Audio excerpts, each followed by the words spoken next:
Pelatih baru Timnas Indonesia Patrick Kluivert telah tiba di tanah air. Pecinta sepak bola Indonesia menanti kiprah mantan pemain Timnas Belanda itu bisa membawa Indonesia ke Piala Dunia. Lalu apa saja tantangan dan juga peluang Kluivert saat menukangi Timnas Indonesia nanti? Kita akan membahas persoalan itu bersama dengan jurnalis senior olahraga Bagus Priambodo. Selamat pagi Mas Bagus. Pagi Jul. Gimana kabarnya Mas? Alhamdulillah sehat. Mas, ini pastinya publik ini sudah menunggu-nunggu Ya. kiprah dari Kluivert ini saat menukangi Timnas Indonesia. Apa saja PR-nya ke depan bagi Kluivert? Ya, saya pikir Kluivert akan menghadapi satu tugas yang tidak mudah ya. Karena Indonesia langsung dihadapkan dengan event yang sangat berat, sangat besar, yaitu kualifikasi Piala Dunia. Ya, yang akan berlangsung pada bulan Maret nanti, di mana kita akan menghadapi Australia dan juga Bahrain. Kita akan menghadapi laga tandang terlebih dahulu ke Sydney untuk menghadapi Australia, baru kemudian menjamu Bahrain 5 hari sebelum Lebaran ya. Dan saya pikir ini waktu yang tentunya tidak banyak bagi Kluivert untuk kemudian beradaptasi dengan para pemain kita. Karena memang walaupun masih ada waktu sekitar 1-2 bulan, namun kan para pemain ini kan punya kesibukan ya dengan klub masing-masing. Sehingga saya pikir Kluivert dan juga jajaran asistennya akan langsung bekerja memantau bagaimanakah kondisi para pemain timnas kita yang sudah terregister dan kemudian yang selama ini menjadi kepercayaan dari timnas senior. Baik, saat ini kan Indonesia berada di peringkat 3 di grup. Ya. Lalu ini artinya targetnya untuk melaju itu masuk ke peringkat kedua begitu ya, Mas Bagus ya? Saya pikir dengan apa yang telah dicapai oleh timnas sampai hingga kini dan oleh pelatih Sintayong sebelumnya, di mana kita dengan materi yang ada, dengan komponen yang ada, kita berhasil berada di posisi ketiga. Ini kan posisi yang sebenarnya cukup baik kan begitu ya. Sehingga memang ketika kemudian hadir pelatih baru, maka wajar bila kemudian tuntutannya atau mungkin harapannya dari para pencinta sepak bola Indonesia bahwa Kluivert ini bisa membawa Indonesia bisa naik peringkat ke peringkat 2 dan mungkin bisa langsung lolos ke Piala Dunia. Karena kita tahu bahwa di sistem kali ini hanya peringkat 1-1-2 yang bisa langsung lolos ke Piala Dunia, sementara peringkat 3-4 harus mengikuti babak playoff selanjutnya begitu. Mas, kita juga penasaran nih, chemistry yang akan dibangun untuk Timnas Garuda di bawah naungan tim pelatihan yang baru ini seperti apa? Tapi dijawabnya nanti usai jeda iklan berikut ini. Tetaplah bersama kami. Ya, tantangan dan juga peluang untuk Kluivert di Timnas Indonesia kita akan kembali membahasnya dengan jurnalis senior Bagus Priambodo. Ya. Mas Bagus, ini kita tadi sempat tergantung ya, pertanyaannya. Chemistry yang akan dibangun Kluivert dan juga Timnas Indonesia jelang pertandingan melawan Australia nanti. Ya, ini menjadi sebuah tantangan besar karena memang sebenarnya saya bilang tadi bahwa tidak banyak waktu yang dimiliki oleh Kluivert dan juga tim untuk dalam konteks membangun chemistry ya. Karena memang sebelum pertandingan melawan Australia dan Bahrain kita tidak punya waktu untuk menjalani latihan yang panjang ataupun menjalani laga uji coba. Mereka pasti akan, para pemain akan berkumpul mungkin sekitar 4 hari sebelum pertandingan melawan Australia di Sydney. Sehingga memang itulah waktu yang paling tepat bagi mereka untuk kemudian mengenali para pemainnya. Sehingga mungkin memang tim pelatih harus roadshow ya untuk mengenal para pemain yang akan mereka pantau, terutama para pemain-pemain inti yang kemungkinan besar yang selama ini sudah bermain untuk Indonesia di kualifikasi. Jadi memang kalau dalam konteks hitung-hitungan waktu, tidak banyak waktu yang mereka bisa lakukan untuk memahami, untuk mengenali satu persatu. Semua memang harus terjadwal dan pada bulan Maret mereka baru bisa mengumpulkan para pemain. Tapi Mas, ini masih ada kesempatan nggak untuk Kluivert memanggil pemain-pemain baru untuk Timnas Indonesia nanti? Ya memang sekarang dengan waktu yang ada, dia harus berkeliling ya untuk mencari potensi yang ada. Dari daftar pemain yang sudah ada, apakah ada pemain-pemain yang kemarin katakanlah belum mendapat kesempatan, mungkin bisa dipantau oleh Kluivert sehingga mendapatkan kesempatan. Kemudian juga kita masih menantikan apakah ada pemain naturalisasi yang baru, yang rencananya ada beberapa yang akan diproses ya pada bulan-bulan ini kan begitu. Itu yang mungkin akan menjadi catatan bagi tim pelatih yang baru. Oke, Mas Bagus, kita membicarakan soal gaya nih. Kalau sebelumnya Timnas Indonesia dilatih oleh Sintayong dengan gaya Asia, kemudian kan ini sekarang hadir nih Patrick Kluivert dengan gaya Eropanya. Apakah ada kemungkinan nih nantinya Patrick akan melatih para pemain Timnas ini dengan gaya Eropa, Mas Bagus? Belanda secara umum memang terkenal dengan total football, begitu ya, total football. Tapi bahkan timnas Belanda dalam beberapa tahun terakhir juga tidak melakukan total football secara utuh. Memang agak banyak perbedaan. Patrick Kluivert sendiri berdasarkan catatan dari beberapa media ketika masih melatih Curaçao dianggap unik karena sering membongkar pasang para pemainnya, menempatkan pemain tidak pada posisinya kan begitu. Tapi yang menarik adalah bagaimana nanti kerjasama antara Kluivert dengan para asisten. Karena ada Alex Pastoor dan juga Neil Lanzard. Alex Pastoor dikenal sebagai pelatih yang sangat menyukai counter pressing.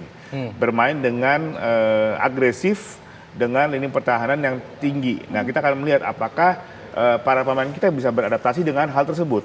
Bisa bermain dengan lebih agresif dan kemudian bisa menekan lawan di pertahanan mereka sendiri kan begitu. Kalau selama ini kita melihat para pemain timnas cenderung bermain dengan lini pertahanan yang lebih rendah, dengan menunggu gitu kan ya, dengan kemudian menjaga penjagaan daerah. Nah, kita lihat apakah ada perubahan atau tidak. Karena ini sebenarnya bukan masalah gaya Asia atau gaya Eropa, tapi bagaimana kemudian para pemain kita ketika diberi taktik bisa memahaminya, bisa melaksanakan atau tidak. Seperti itu sih sebenarnya. Tapi kalau melihat susunan timnas yang saat ini, kira-kira bisakah mengikuti gaya bermain dari Kluivert? Iya kan susunan pemain timnas bukan cuma 11 orang di depan ya, tapi ada beberapa pemain yang ada di bench. Nah, kita lihat saja apakah memang mampu. Ini yang saya pikir tantangan bagi tim pelatih untuk kemudian menilai para pemainnya, potensi yang dimiliki, apakah bisa sesuai nggak dengan taktik yang mereka rencanakan. Ini yang saya pikir kita masih menantikan bagaimanakah kemudian adaptasi taktik, adaptasi latihan dari tim pelatih yang baru dengan para pemain. Saya pikir sebenarnya dari posisi yang ada tentu saja bermain dengan counter pressing kita sudah pernah lakukan kok sebenarnya, kan begitu. Cuma kadang-kadang lawannya, tergantung lawan ya. Kalau memang lawannya lebih kuat, lebih tangguh, pasti kita akan beradaptasi. Tapi kalau misalnya kita yakin ya bisa saja dilakukan. Oke, berarti dari sisa pertandingan ini Mas Bagus melihat bahwa timnas kita ini bisa menyesuaikan begitu dalam waktu yang sebenarnya ini cukup singkat begitu ya? Ya harus bisa sih, harus bisa. Karena sebenarnya begini, hitungannya kan tadi saya sempat mengatakan di depan bahwa ketika ada pelatih baru maka secara logika harapan kita adalah maka pelatih baru, Kluivert dan juga tim staff yang baru ini akan membuat kita berlari lebih kencang. Harapannya begitu. Harapannya kita bisa melaju ke Piala Dunia dengan langsung. Artinya kita mengejar posisi 1-2 yang itu. Atau paling tidak kita mengamankan posisi 3-4. Artinya dari 4 pertandingan yang ada sekarang maka kita mesti mengambil poin paling enggak dari 3 pertandingan minimal kan gitu, dari Australia, dari Bahrain, dari Cina, dan ini yang paling saya pikir paling mungkin untuk kita ambil poin. Wajib menang 2 ya Mas ya?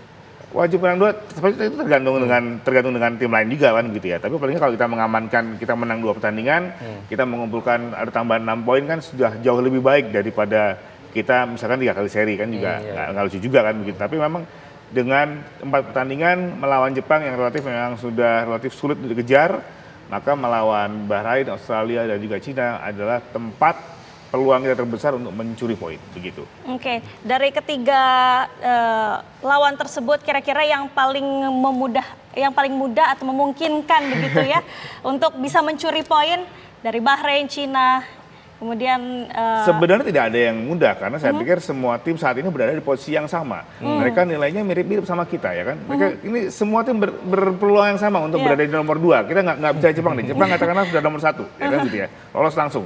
Kita sedang mengejar nomor 2, nomor 3, nomor 4. Dan semuanya berada di posisi yang tidak tahu jauh. Dari seluruh peserta saat ini kita harus akui bahwa yang tidak punya pengalaman di Piala Dunia cuma kita dan Bahrain.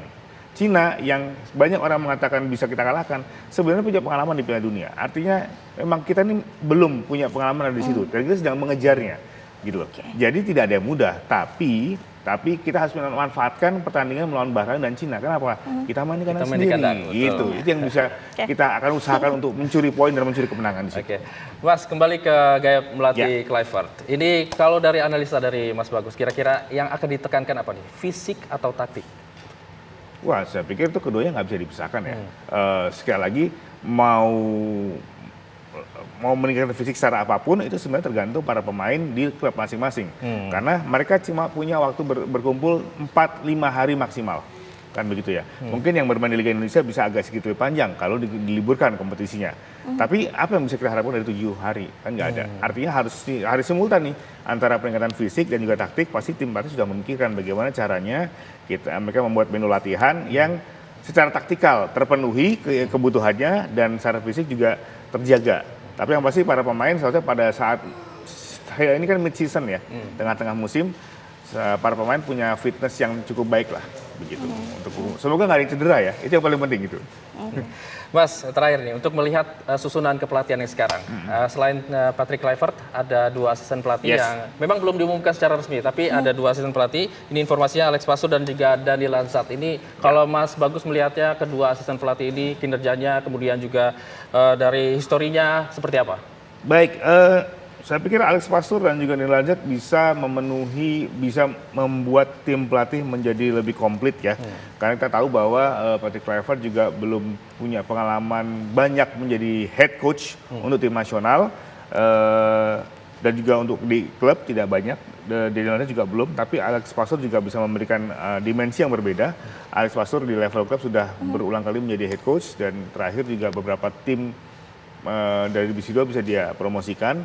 Menarik dari beberapa ulasan, si Alex dikenal sebagai pelatih yang sangat menyukai permainan menyerang.